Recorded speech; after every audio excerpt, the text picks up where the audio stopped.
Ma'am supplements के बारे में क्या कहना है आपका कि लोग सप्लीमेंट्स को लेके बहुत कंफ्यूजन है कि लेने चाहिए कि नहीं लेने चाहिए, खासकर ओमेगा 3 जो सप्लीमेंट है वो लोग बहुत ज़्यादा कंफ्यूज्ड हैं, लें क्या लें और इसका क्या फ़र्क पड़ता है बॉडी में सप्लीमेंट लेने से और ना लेने से क्या नुकसान है। देखो, सप्लीमेंट्स की अगर हम बात करें कि सप्लीमेंट एक तरह से हमारी बॉडी में न्यूट्रिशनल कन्वीनियंस है, जो हमें खाने से नहीं मिलता ना, हमारी बॉडी को उसकी ज़रूरत होती है और उसकी भरपाई के लिए हमें सप्लीमेंट्स का सहारा लेना पड़ता है। और ये बहुत बड़ी साइंस है इसके पीछे, क्योंकि बॉडी को तो चाहिए। वो कहती मुझे नहीं पता मुझे विटामिन डी चाहिए, मुझे नहीं पता मुझे एसेंशियल फैटी एसिड्स चाहिए, मुझे नहीं पता मुझे विटामिन B12 चाहिए। अब अगर आपके घर के खाने से ये चीजें आप नहीं देते तो you have to opt for supplements. और सबसे बड़ी बात, हम लोग एक न्यूट्रिशनल कन्वीनियंस को जो है उसको कभी ध्यान से देखते ही नहीं है। और हमारी डाइट्स के अंदर इतनी ज़्यादा डेफिशिएंसीज हैं, जैसे कि मैंने पहले भी बताया, हमारे इंडिया के अंदर स्पेशली। हालांकि हमारे देश में देखो हर रुत आती है ना, हमारे सीजन्स हैं, है ना, हमारे 4 to 5 सीजन्स हैं हमारे देश के। उसके अंदर आप देखो गर्मी सर्दी सब आता है, बट कहीं ना कहीं 1 out of 3 इंडियंस आप देखो हर में विटामिन डी डेफिशिएंसी पाई जा रही है। वो क्यों पाई जा रही है? क्योंकि लोग विटामिन डी का सप्लीमेंट नहीं लेते। धूप में हमने बैठना नहीं है, और धूप में क्यों नहीं बैठना, स्किन खराब हो जाएगी। लेडीज को, लड़कियों को तो वैसे भी स्किन से बहुत प्यार होता है ना, तो वो धूप में तो बैठना नहीं चाहती। तो फिर विटामिन डी जो कि एक सनशाइन विटामिन है, जो कि एक विटामिन नाउ का एक हार्मोन भी है, तो वो कहाँ से आएगा? तो वो तो सप्लीमेंट की हेल्प से आपको लेना ही पड़ेगा ना। तो ऐसे ही आपने जो बात की ओमेगा 3 की, ओमेगा 3 बेसिकली क्या है? इसेंशियल फैटी एसिड्स है। हमारे ब्रेन से लेके, हमारा जो ब्रेन है बेसिकली वो 70% गुड फैट से बना हुआ है। 70% गुड फैट्स हमारे ब्रेन में होती है, जिससे हमारा ब्रेन चलता है। और वो पाया जाता है ओमेगा 3 के अंदर, जिसे कहते हैं गुड फैट्स, ओमेगा 3। अब उसके अंदर ओमेगा 3 अगर आप लेते हो, उसका जो कन्वर्जन होता है वो कन्वर्जन होता है EPA और DHA के अंदर। इकोसा पेंटोनाइक एसिड एंड डिकोसा हेक्सोनाइक एसिड, जो 2 ऐसे इसेंशियल फैटी एसिड्स हैं, जिसका अगर हमारे बॉडी के अंदर जाके काम होगा, तभी हमारा ब्रेन, हमारे बाल, हमारे इवन आई हेल्थ, हमारा मैक्यूला जैसे कहते हैं ना, हमारी आई का रेटिना का सबसे मेन पॉइंट है, उसका डीजनरेशन फास्ट नहीं होगा।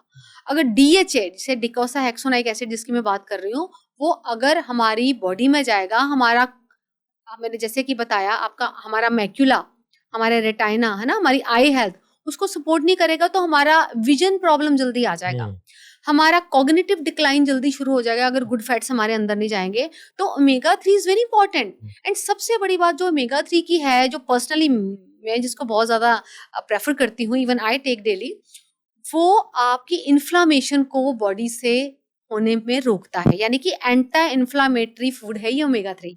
अब कई लोग बोलेंगे जी ओमेगा 3 का कैप्सूल खाएं, या हम फ्लैक्सीड पाउडर लें, या हम चिया सीड्स लें। देखो वो भी सोर्सेज हैं, बट वो एक ऐसे सोर्सेज हैं जो कि पहले बॉडी में जाते हैं, पहले वो ALA में कन्वर्ट होंगे, फिर वो EPA DHA में आएंगे, यानी अल्फा लिनोलेनिक एसिड जो उनमें पाया जाता है, जो कि सीड्स और नट्स के थ्रू आता है ना ओमेगा 3। बट अगर आप डायरेक्ट से ओमेगा 3 लेते हो तो आपको इन्फ्लामेशन से आपको वो बचाता है, आपकी हेयर हेल्थ अच्छी रखता है, आपकी आई हेल्थ अच्छी रखता है, और सबसे बड़ी बात आपका स्किन का टेक्सचर। और सबसे बड़ा वाला जो कंट्रीब्यूशन है वो है हमारी आर्टीरियल हेल्थ, हमारी आर्टरीज की, हमारे हार्ट की हेल्थ। 3 कोरोनरी आर्टरीज सबको पता है, बट उसके अंदर गुड फैट्स का कितना बड़ा रोल है, स्पेशली HDL का, हाई डेंसिटी लाइपोप्रोटीन। एक दूसरा होता है लो डेंसिटी लाइपोप्रोटीन। अब लो वाला जो होता है वो खराब करता है अगर एक्सेसिव हो जाए, HDL जो है अगर वो कम हो जाए तो भी खराब करता है, वो हमेशा ज्यादा ही होना चाहिए। तो ये omega 3 is a good source of maintaining all these things. तो ये डाइट में जरूर लेना चाहिए, and it is a good food. हमारी बॉडी के लिए मैम नींद का कितना रोल है? कुछ लोगों को मैं मिलता हूँ 12 घंटे नौकरी के बाद, सारा दिन थक के काम करने के बाद भी रात को उनको नींद नहीं आ रही, उसके लिए स्लीपिंग पिल्स ले रहे हैं। उसके पीछे आपको क्या कारण लगता है कि उसमें भी न्यूट्रिशन सही नहीं लिया जा रहा, जो उनको नींद नहीं आ रही रात को, और अगर नींद नहीं आएगी तो अगला दिन फिर स्ट्रेसफुल होगा? देखो जी, सीधी सी बात है, बॉडी की हर बीमारी का रीजन अगर मैं बोलूँ तो न्यूट्रिशनल डेफिशिएंसी है। हिप्पोक्रेट्स ने, जो कि father of medicine, modern medicine जाने जाते हैं, उन्होंने कहा था after every disease it is a nutritional deficiency which we found. आपकी जितनी भी बॉडी में डिजीजेस हैं उसके पीछे न्यूट्रिशनल डेफिशिएंसी बहुत बड़ा कारण है। बट क्या वो न्यूट्रिशनल डेफिशिएंसी हमको समझ में आती है या कभी हम उसको मॉनिटर करते हैं? अब ये प्रॉब्लम हमारी एक्चुअली स्पेशली हमारे देश की थोड़ी सी इसमें मैं बोलूँगी लैकिंग है कि हम लोग ब्लड रिपोर्ट्स नहीं करवाते। हम लोग अपने एक्चुअली पैरामीटर्स चेक नहीं करवाते। कई लोग तो इसलिए भी डर जाते हैं कि कदे कोई बीमारी ना आ जाए, कुछ आ ही ना जाए, कुछ बीमारी ना आ जाए मैनू, है ना। तो आपको एक्चुअल में देखो 40 इयर्स की एज के बाद हर 6 महीने बाद आपको अपने ब्लड पैरामीटर्स पता होने चाहिए। इनफैक्ट 50 और 60 के बाद स्पेशली अगर किसी को कोई मेटाबॉलिक डिजीज अगर नहीं भी हुई है तो उसको भी 3 महीने 6 महीने के बीच में अपनी ब्लड रिपोर्ट्स करानी चाहिए। और अगर हाँ किसी को प्रॉब्लम है, किसी को हार्ट प्रॉब्लम होगी, किसी को मेटाबॉलिक डिजीज है, उसको तो कन्फर्म्ड करानी चाहिए हर 3 मंथ्स के बाद अपनी ब्लड रिपोर्ट्स। क्योंकि इस जब तक आपकी बॉडी में आप कुछ मेजर नहीं करोगे तो आप उसको मॉनिटर नहीं कर पाओगे, और जब आप उसको मॉनिटर नहीं करोगे तो आप मैनेज नहीं कर सकते। सिंपल बात है। तो इसलिए पहले तो देखो कि हमारे बॉडी में चल क्या रहा है, हमारी बॉडी के अंदर प्रॉब्लम कहाँ आ रही है, और फिर उस तरीके से आप अपनी बॉडी को मेजर करो। और अभी आपने पूछा sleep is a very very big issue these days, specially in these days, specially हमारा यूथ। बिल्कुल।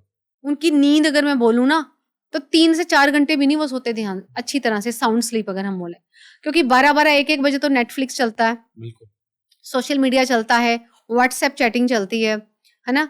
ये हमने अपने आप को इतना ओवर बिजी कर लिया है कि रात तक जो कि हमारा सर्केडियम रिदम हमें अलाउ करता है, जिसे कहते हैं हमारा बायोलॉजिकल क्लॉक, जो कि हमारी बॉडी के अंदर हमारे यहाँ पे हाइपोथैलेमस जो हमारे ब्रेन के अंदर है वहां पे फिट करके भेजा है भगवान ने, जिसे कहते हैं हमारा अपना self clock of the body, उसको हम डिस्टर्ब कर देते हैं। वो सेल्फ क्लॉक क्या कहता है कि तूने 5 बजे सुबह उठना है, रात को तूने 10 बजे सोना है।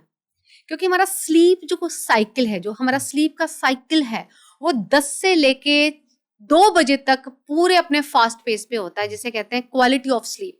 10 बजे से लेके 2 बजे के साइकिल में ही आती है हमें। 2 बजे के बाद से 4 बजे से 6 बजे तक का हमारा जो साइकिल होता है उसमें वो क्वालिटी ऑफ स्लीप नहीं होती। यानी कि छोटी सी बात है जो कि लोगों को पता भी है शायद, कि स्लीप में बॉडी रिपेयर होती है, बट क्या वो रिपेयर के लिए आप उसको टाइम देते हो?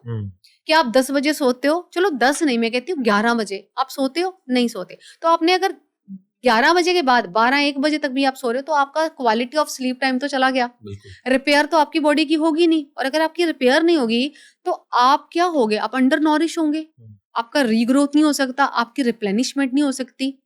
आपकी रिपेयर ऑफ कोर्स इतना बड़ा रोल प्ले करती है आपकी ओवरऑल हेल्थ के ऊपर, ओवरऑल वेलबींग के ऊपर, और ओवरऑल मेटाबॉलिज्म के ऊपर।